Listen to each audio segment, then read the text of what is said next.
Your career has seen many transitions. Child actor to adult, pre and post K. Balachandar, pre and post Sakalakalavallan, where you became a massier star. The Pushpak Nayagan phase, where you slowed down and decided to take it one film at a time. And then, you can we say that the latest dividing line in your career is pre and post Bigg Boss? Because there is, I was just wondering if this surge of this Kamal in the popular, like in the memes and the other things. My purpose of Bigg Boss is not like a transition from one career to another. It was from one career to another strategy. I had decided on politics some time back, but I was looking at ways and means with limited resource that I have. I was looking at Mr. Kejriwal and trials and tribulations that he had. So I wanted to avoid those things. We had a discussion also. He came and met me. So I thought Bigg Boss would be the greatest platform available To reach the masses. to reach the masses. Because look at it, with a 1,100,000 people gathering, look at the cost involved. I do 300 times that every Saturday. And if I just get across 2 sentences, worthy, and it's not evangelizing as such, but convincing. Right. If I could say 2 convincing sentences per week, it's worth all the trouble. And that's how it started. Otherwise, I'm not a great believer of reality shows. I'm not even interested. Right. I don't watch those things.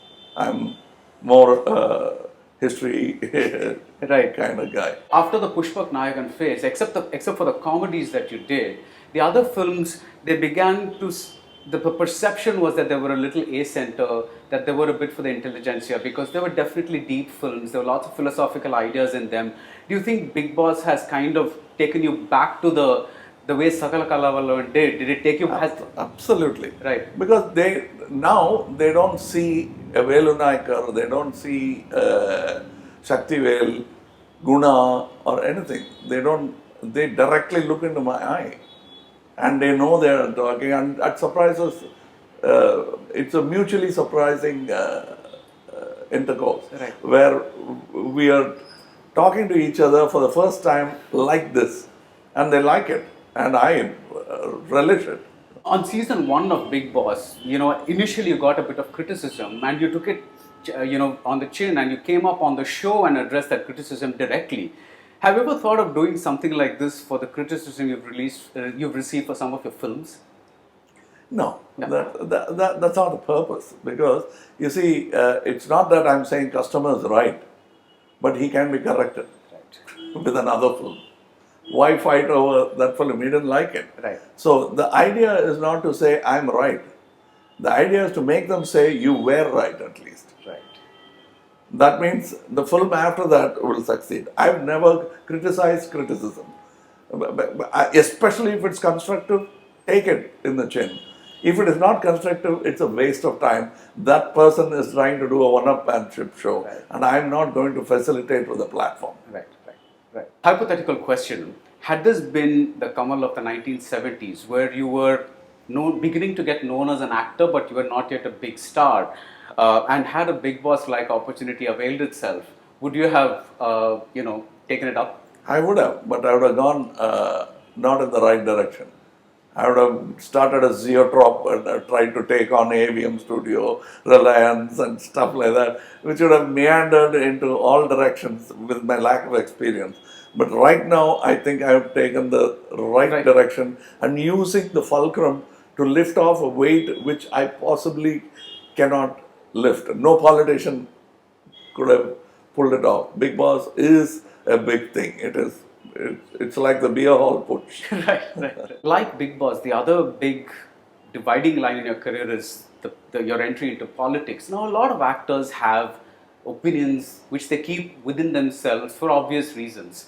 At what point did it all burst out? I mean, there was a point when you joined Twitter, and then the Bigg Boss happened, and people began to hear more of you. But did it all really begin when the events around the first Vishwarupam happened? See, my family is quite perceptive in that manner, especially Chandra Hasan.